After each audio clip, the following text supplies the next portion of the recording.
a subliminal pursue kwa particular. What you wish you are is what we are. Kila mara kushock the culture, jadisha how deep you are, how sick you are. Niaje sana kwa sana album reviews African hapa. Asante sana kwa kuhapa for another album review. If you are a returning subscriber ama viewer, nashukuru sana for your support. Kama ni mara yako ya kwanza kwa hii channel, shukran kwa kuwa hapa na karibu sana. There is this video na many more that unaweza indulge in iwapo ni kitu uko interested. Bado tuko kwa MWE music writer exercise, a concept started by an American music critic anaitwa Gary Suarez back in 2015. Idea ni each day of February sikiza an album hujawahi sikiza before, alafu andika a single tweet about it. Apart from doing that, since last year nilianza kufanya first listen reviews after kila project that nasikiza before niandike the tweet later. Hizi videos nazi release in March on the corresponding days. Leo ni day 10, sai ni 5:42 am. Kama una watch hii video siku ime premiere, una watch on the 10th of March 2022. If not, inamaanisha kuna other videos zishatoka za hii exercise, maybe zote depending on siku na watch. Consider kuzicheck out. Album tuko about to review ni ya the R&B and soul singer Myra. Hii ni debut album yake Tabasamu, released way back in 2001. Tukifanya hizi reviews, our criteria who focus on aspects tatu: production and musicality, concept na idea, and the content and themes of a project. So hii album inakutake back to 90s R&B and soul in terms of the soundscape ya the entire project. Kisha tukiangalia pia delivering ya Myra, technique yake ya uimbaji. Apart from a few songs, ngoma kama Sioni ina stand out in that regard, lakini the rest of the project kitechnique ya kuimba, kama ni vocal runs, alafu the entire feel of the project ina hacken hiyo era ya 90s R&B. The idea of the entire project tukifocus on title Tabasamu yenye ina come out once kwa the album ni kwa hiyo ngoma Sioni that nime mention. Production ya the song laid back ukikompare na the majority of the songs production wise, ni acoustic soothing guitars. Focus ni vocals za Masi akiimbia mpenzi wake, then kuna the other backing vocals, deep bass vocals that zinamwa company, inaipatia an overall interactive feel na hiyo romantic tone. Hapo ndio anaongelea Tabasamu na kidedicate ngoma to mpenzi wake. We think about that tukiconsider the entire album. So if we are to use the title ya the album na hiyo ngoma yenye imecome in, nasemanga a title track ama whenever msanii ana mention the title of the album kwa a particular song, hiyo ngoma ndio tunaiangalia as the focus ya the entire idea. So that being said, hiyo idea ya mapenzi ina come out clearly kwa Sioni peke yake. Then the other point unaisikiza ni kwa If What I Feel Is Real, that is technically the last song. Juu ngoma ya mwisho ni a bonus akisign out na akibig up watu kwa maisha yake. So If What I Feel Is Real ina feature K South. You're the other song where ni a romantic idea being conveyed, watu kuongelea kuhusu kupendana, kufall in love and intimacy. Those two songs ndio the only songs that capture hiyo idea ya kutabasamu na the idea of love. Ukiangalia the entire project to that extent ina miss the mark. The other idea ya Tabasamu, apart now from the love centric songs, tukiamua tuweke hiyo idea kando kidogo na tuangalie the project as a whole, tone, tuangalie mood ya songs that give off hiyo idea ya Tabasamu, kuna ngoma kadhaa that do the same. Ngoma kama Saturday Night, Life, Tiedero, hata energy zao zina portray hiyo idea, lakini sio songs that ziko dedicated to a spouse and a lover. Tunaweza tumia comments nimemake kusegue into discussing the other thematic concerns, ama kwanza na hizo ngoma kama Life that nimemention kusherehekea concept ya maisha na idea kusema nita choosing better for Mercy and the self akijizungumzia, lakini it also carries socio-political message akiambia the youth wa focus on making better decisions. Iko na that tone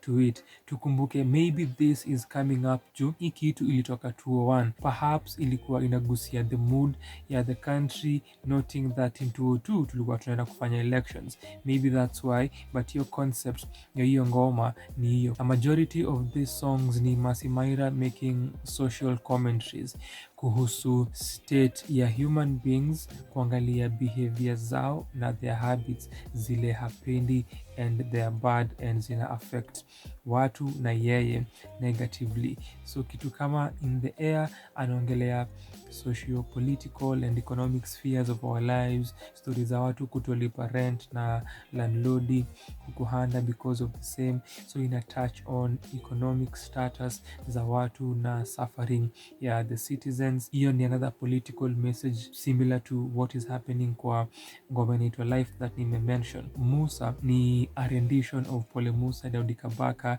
The rendition hapa ni upbeat, dance and soul, then iko na some bit of funky grooves, kisha kuna a segment More Than Once where kuna infusion ya traditional rhythms. I found that to be exciting to listen to, ilikuwa absorbing and ilipatia a different energy to that song. Venye wame interpret ilikuwa na a different feel already with the upbeat na the soul and dance energy that wametumia. Saturday night na kuja before in the air, hiyo mood ya watu kwenda out na kuhave fun ndio the entire idea of the song, capturing hiyo feeling ya soul na those kind of energetic kama uptempo beats. And now the beginning of this album, nimekuwa nikiwork my way backwards, ndio ina capture strongly hisia za Myra regarding wanadamu na tabia zao mbovu. Kuna watu wana tabia mbaya,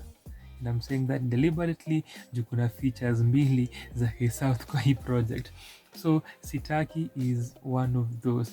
Sitaki marafiki wa aina fulani, sitaki hawa watu kwa life yangu hawanisaidii, ni manafiki. Hii sitaki in fact ndio ilikuwa single ya Myra when aligo solo. Acha pia nitaje at this point, nilifanya review ya Susanna Owiyo Mama Africa jana. Nakumbuka nikimention how Susanna history yake alikuwa kwa bands before decide to go solo.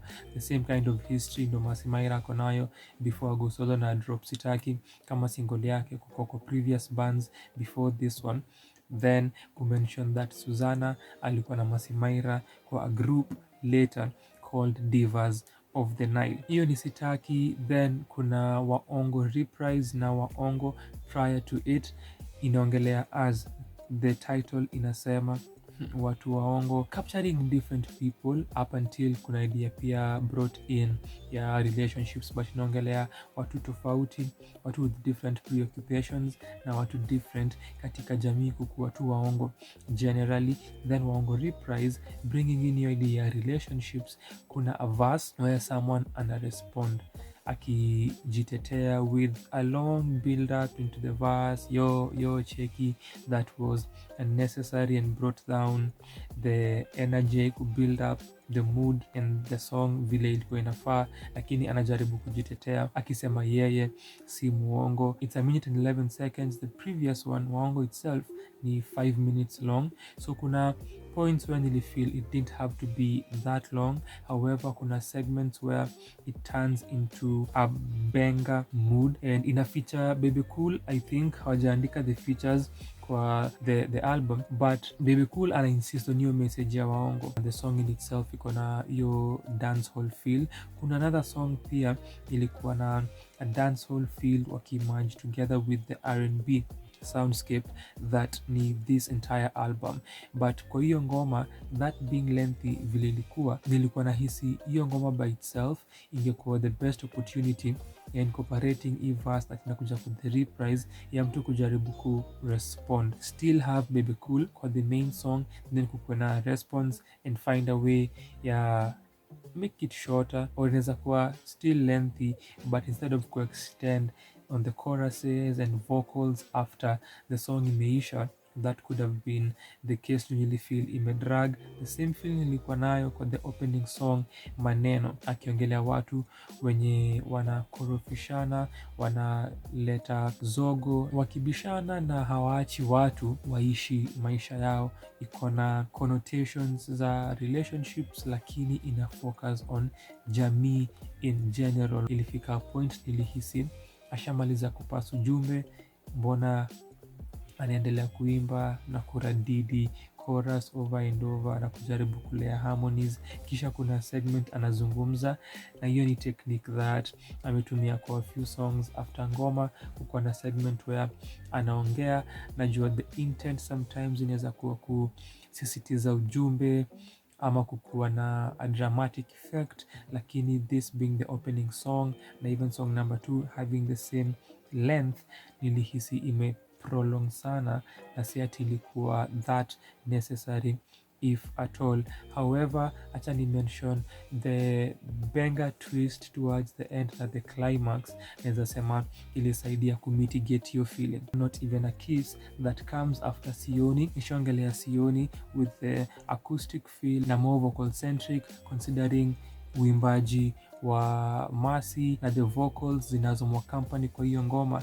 The following song, a dramatic switch after this one and first romantic song kwa the album, ni Not Even a Kiss.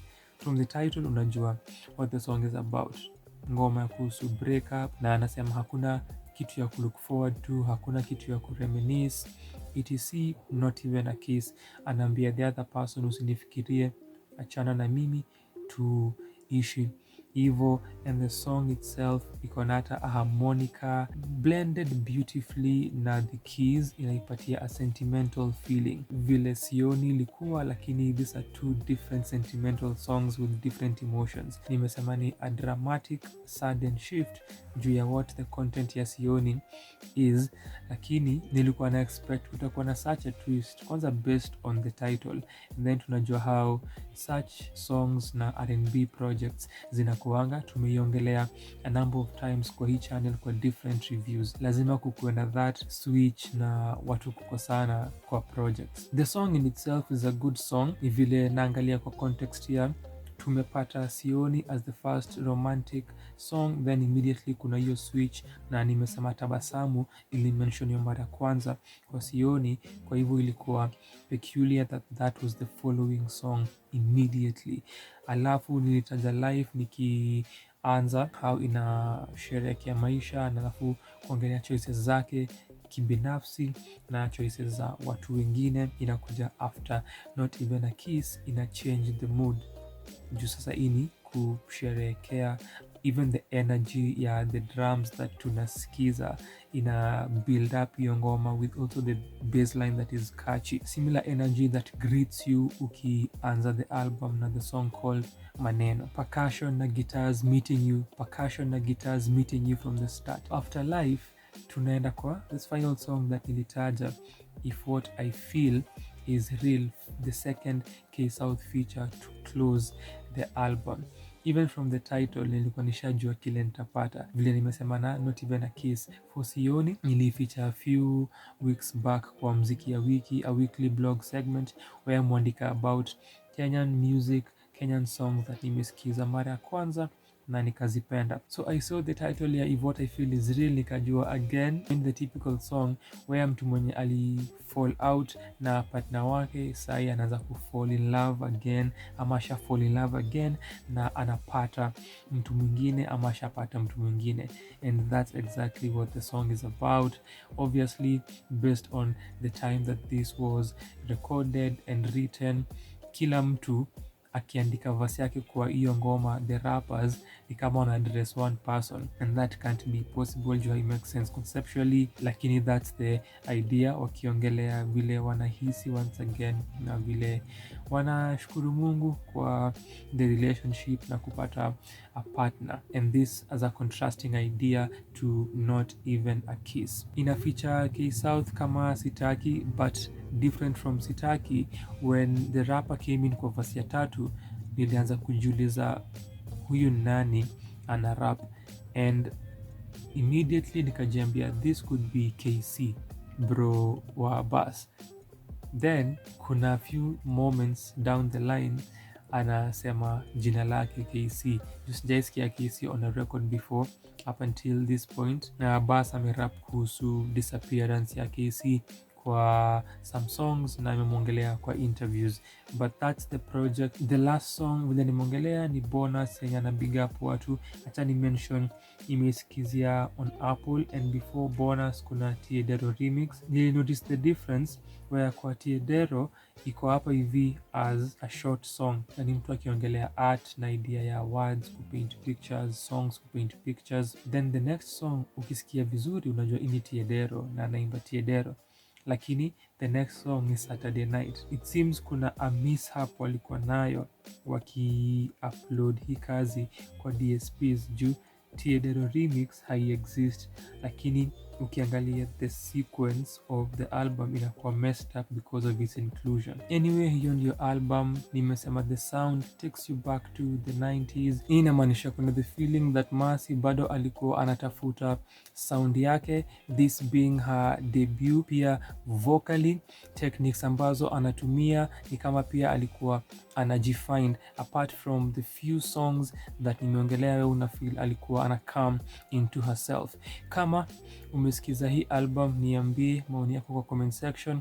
As I stated jana kwa review ya Susanna Owio, juu najua my demographic, perhaps hujaisikiza, consider kuisikiza na kuniambia maoni yako kuihusu. Asante sana kwa kutazama. Consider iwapo uko interested, iwapo una muda kuangalia video zingine katika hii exercise. Nitashukuru sana kukuona kwa another video. Asante kwa wakati wako. Consider pia kusubscribe if this is your thing, if umependa the video or not. Shukran.